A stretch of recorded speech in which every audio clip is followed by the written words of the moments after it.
ஸ்ரீ வெங்கடாச்சலம் மாஹாத்மியம் 4ஆம் அத்தியாயம். நாரத மாமுனிவர் தேவி பத்மாவதியை அணுகுகிறார். தரணி தேவி கூறினார், வியத்தின் அந்த மகனின் பெயரை, அதாவது இறைவன், அதாவது தாங்கள் குறிப்பிட்டார். வயிற்றில் பிறக்காத அந்த மகளுக்கு அவர் என்ன பெயர் வைத்தார்?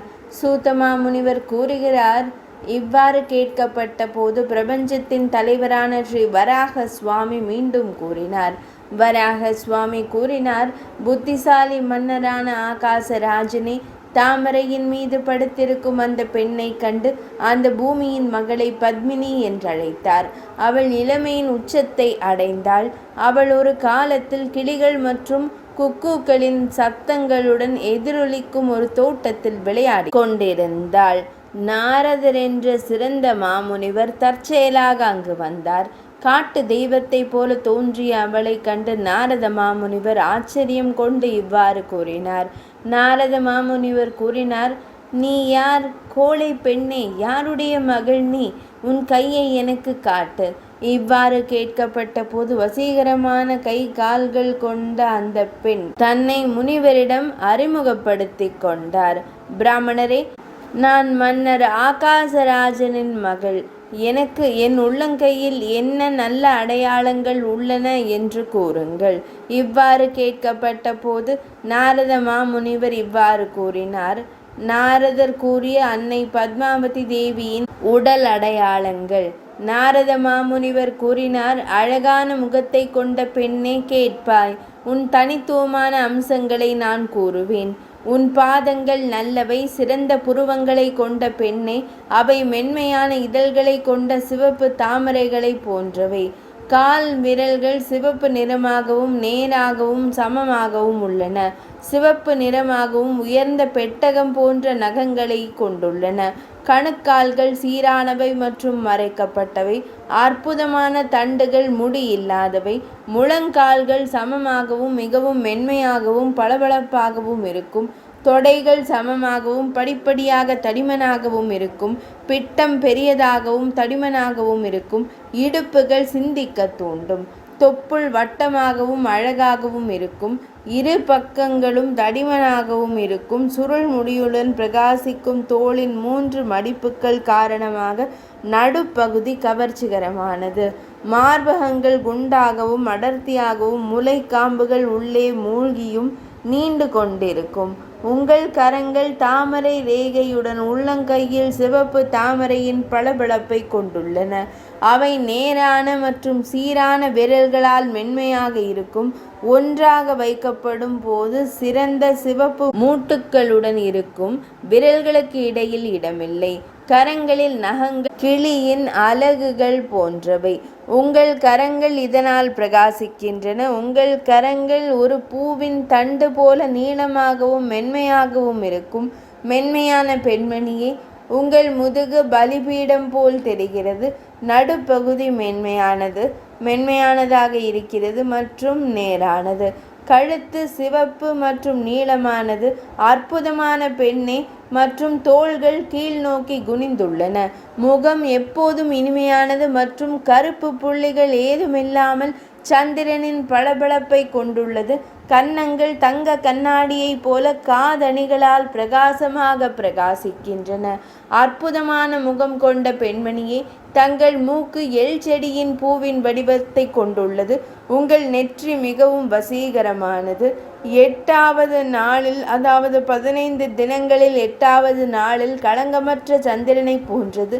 இது இருண்ட நெற்றி முடிகளால் மேலும் அழகாகிறது. உங்கள் தலை ஒரு வழக்கமான வட்ட வடிவத்தை கொண்டுள்ளது.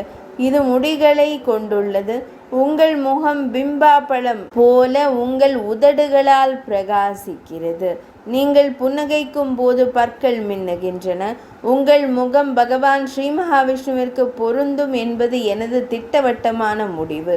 கங்கையில் ஒரு சுழல் போல உங்கள் தொப்புள் வலதுபுறம் திரும்பியுள்ளது.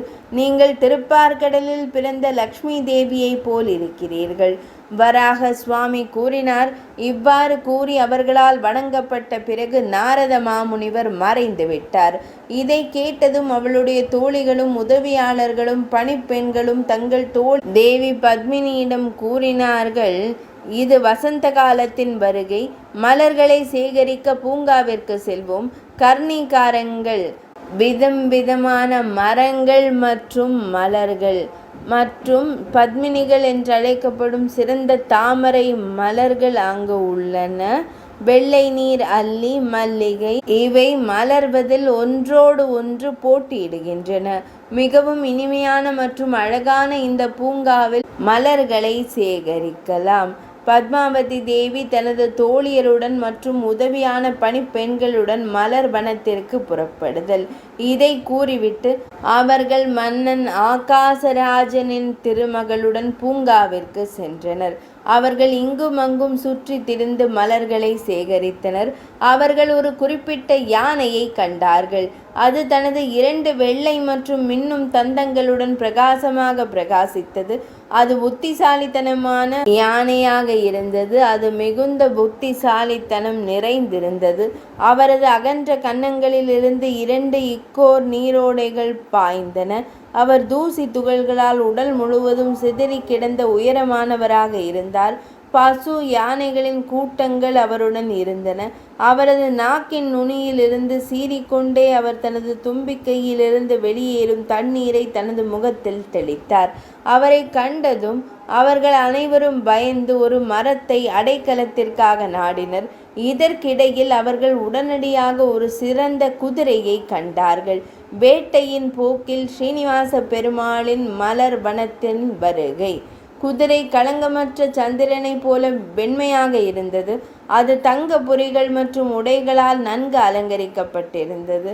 மின்னல் கோடுகளுடன் இலையுதிர் கால மேகத்தை போல உயரமான மற்றும் பிரகாசமானதாக அது இருந்தது. குதிரையின் மீது மன்மதனின், அதாவது அன்பின் கடவுளின் மகிமை மற்றும் அம்சங்களை கொண்ட ஒரு இருண்ட நிற மனிதனை கண்டார்கள். அவரது விழிகள் தாமரை இதழ்களின் வடிவத்தை கொண்டிருந்தன.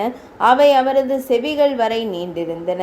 மிகவும் நேர்த்தியான அமைப்பு கொண்ட பட்டு துணியால் கட்டப்பட்ட ஒரு பிரகாசமான நீல நிற முகடு அவரது தலையை அலங்கரித்தது. அவர் மாணிக்கங்கள் மற்றும் இரத்தினங்களால் மின்னும் காது வளையங்களால் அலங்கரிக்கப்பட்டிருந்தார். அவர் தங்கத்தால் மூடப்பட்ட மற்றும் இரத்தினங்களால் பதிக்கப்பட்ட ஒரு தெய்வீக சாரங்க வில்லை வைத்திருந்தார்.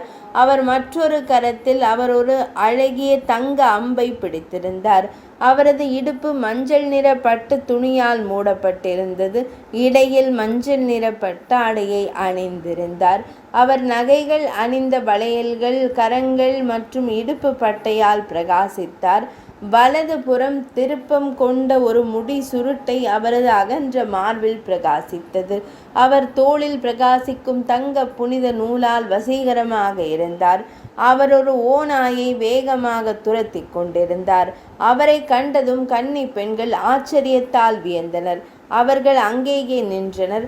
அவர் ஒரு குதிரையில் அமர்ந்திருப்பதை கண்டதும் பிரபுத்துவ யானை தலை குனிந்தது.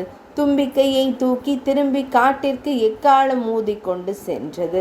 யானை திரும்பி சென்றதும் குதிரை வீரன் ஓநாய் தேடி மலர்களை பறிக்கும் சிறுமிகளின் முன்னிலையில் அங்கு வந்தார். இறைவனுக்கும் கன்னிகைகளுக்கும் இடையிலான உரையாடல். அவர்களை அணுகி குதிரையின் மீது சவாரி செய்தவர் கூறினார். பெருமாள் கூறினார், ஓநாய் என்ற விலங்கு இந்த வழியாக வந்ததா? அதை நீங்கள் அனைவரும் கண்டீர்களா? கூறுங்கள் பெண்களே. வராக சுவாமி கூறினார். சிறுமிகள் அவருக்கு பதிலளித்தனர், எங்களுக்கு எதுவும் தெரியவில்லை. நீங்கள் ஏன் ஒரு சிறந்த வில்லை பிடித்து எங்கள் பூங்காவிற்கு வந்தீர்கள்? வேட்டைக்காரர்களின் தலைவரை, இங்கு வாழும் எந்த விலங்குகளையும் கொல்லக்கூடாது.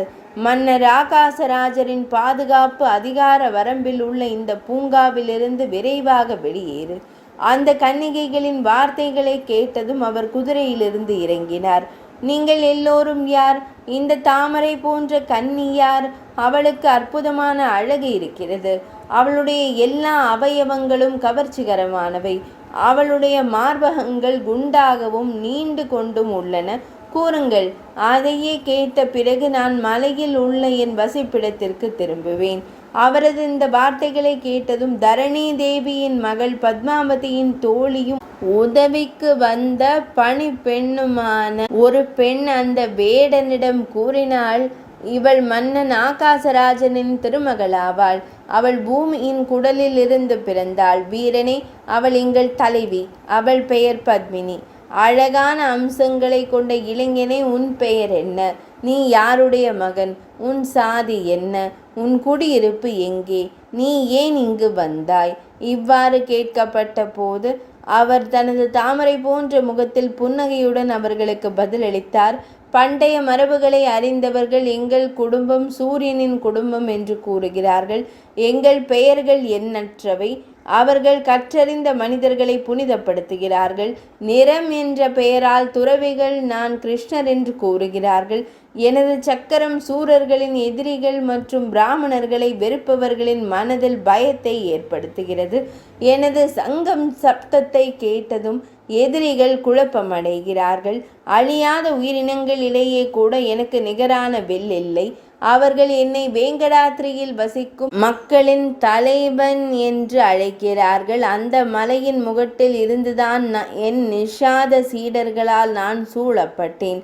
அதாவது துணையுடன் வேட்டையாடுவதற்காக குதிரையில் ஏறி உங்கள் பூங்காவிற்கு வந்தேன். காற்றை போல வேகமாக நகரும் ஒரு குறிப்பிட்ட விலங்கு என்னால் துரத்தப்பட்டது. அது எங்கோ போய்விட்டது. அதை காண முடியாமல் இப்போது இதை கண்டேன். உயர்ந்த மகிமை கொண்ட கன்னியே, நான் இங்கு அன்புடன் வந்துள்ளேன்.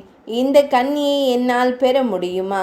பகவான் ஸ்ரீ கிருஷ்ணரின் இந்த வார்த்தைகளை கேட்டதும் அவர்கள் அனைவரும் கோபமடைந்து, அரசர் ஆகாசராஜன் தம்மை கண்டால் உன்னை விலங்குகளால் கட்டி அழைத்து செல்வார். இது நடப்பதற்கு முன்பு விரைவாக உன் சொந்த இடத்திற்கு செல்வாய் என்றார்கள். இவ்வாறு அவர்களால் அச்சுறுத்தப்பட்ட அவர் பெருமாளான அவர் வேகமான குதிரையில் ஏறினார். தனது அனைத்து சீடர்களுடனும் சேர்ந்து அவர் விரைவாக மலைக்கு திரும்பினார். 4ஆம் அத்தியாயம் இனிதே நிறைவடைந்தது.